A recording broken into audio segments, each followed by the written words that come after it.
Shalom sahabat Repa yang terkasih di dalam Tuhan. Dunia hari ini sibuk untuk memilih. Perusahaan memilih karyawan terbaik. Media sosial memilih siapa yang layak viral. Bahkan di gereja, kadang kita merasa bahwa hanya orang-orang tertentu yang dipilih Tuhan untuk dipakai. Dan di tengah semua itu, banyak orang Kristen hidup dengan satu suara yang terdengar lirih. Aku ini gak cukup layak. Suara itu berasal dari diri kita sendiri. Mereka melayani sambil takut gagal, berdoa sambil merasa tidak suci, dan bekerja seolah Tuhan mungkin menyesal telah memilih mereka. Hari ini melalui surat Efesus 2 ayat 1-10 kita akan mendengar satu kebenaran yang besar. Tuhan gak salah pilih kamu. Dia tahu kamu lebih dahulu. Dia tahu kelemahanmu sekarang. Dan Tuhan juga tahu siapa kamu di dalam rencananya. Surat Efesus 2 dimulai dengan kenyataan yang pahit. Kamu dahulu sudah mati karena pelanggaran dan dosa-dosamu.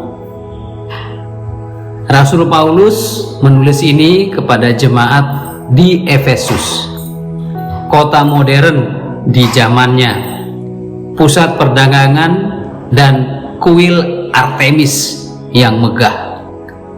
Orang-orang di sana sibuk, religius, tapi jauh dari Allah. Mereka hidup dalam sistem dunia yang menuhankan uang, menuhankan kuasa, dan juga kenikmatan. Mirip dengan zaman kita sekarang. Kata yang dipakai Rasul Paulus untuk mati adalah nekros. Bukan sakit, bukan lemah, tapi mati total. Artinya, kita tidak punya daya untuk mencari Tuhan lebih dahulu. Di ayat 4, ada dua kata yang mengubah segalanya. Tetapi Allah. Kita belajar tiga hal. Ajaran yang pertama, Tuhan memilih bukan karena kelayakan, tapi karena kasih. Efesus 2 ayat 4-5 mengatakan, tetapi Allah yang kaya dengan rahmat telah menghidupkan kita bersama-sama dengan Kristus. Kata kaya dengan rahmat dalam bahasa Yunani adalah ploisios en elei, artinya kasih yang melimpah tanpa batas. Artinya Tuhan memilih bukan karena kita pantas, tapi karena Dia mengasihi kita. Dalam budaya orang-orang Efesus, status sosial menentukan nilai seseorang. Tetapi Allah justru memilih mereka yang dianggap tidak penting, supaya kasih Allah nyata dalam hidup mereka. Begitu juga dengan kita. Contoh nyata, banyak dari kita mungkin merasa gagal, karir mentok, relasi rusak, pelayanan terasa kering. Namun kasih Tuhan tidak berhenti di dalam kegagalan kita. Tuhan tetap berkata, aku tetap memilihmu. Ajaran yang kedua, kasih karunia mengubah identitas, bukan sekedar menghapus dosa. Surat Efesus 2 ayat 6-7 mengatakan, Ia telah membangkitkan kita bersama-sama dengan Kristus dan memberikan tempat bersama-sama dengan Dia di dalam sorga. Kata Yunani sineso poisen berarti menghidupkan bersama.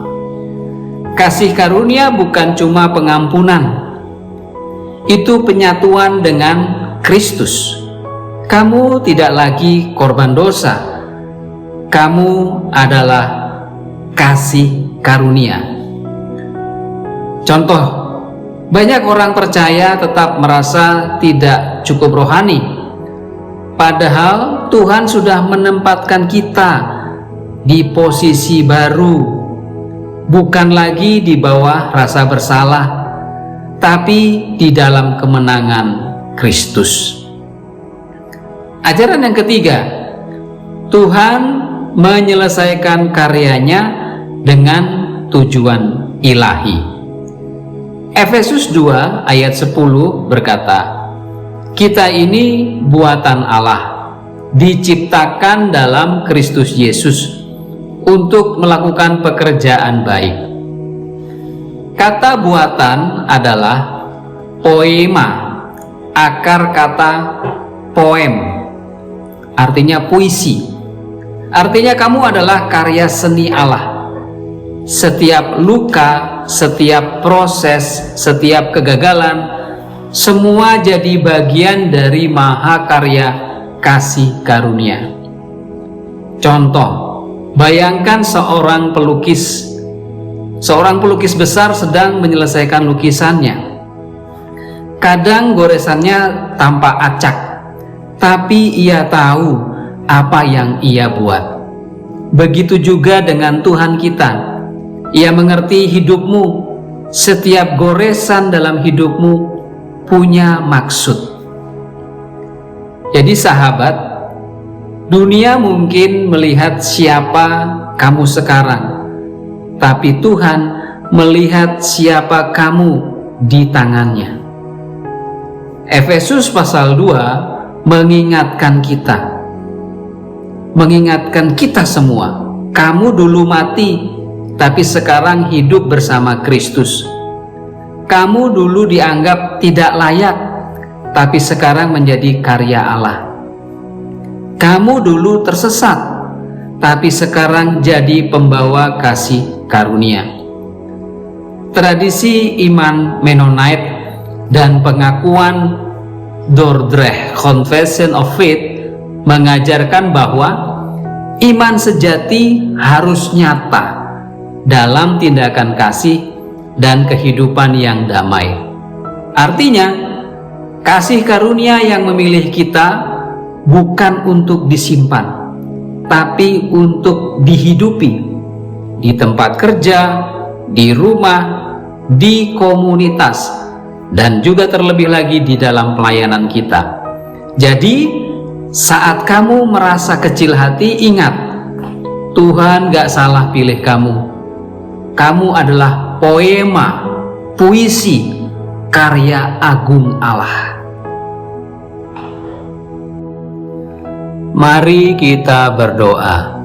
Tuhan, terima kasih untuk kasih karunia-Mu yang tidak salah alamat. Engkau memilih kami bukan karena kami layak, tapi karena Engkau mengasihi.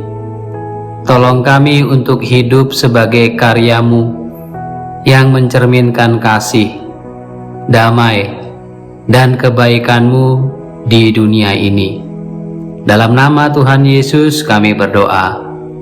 Amin.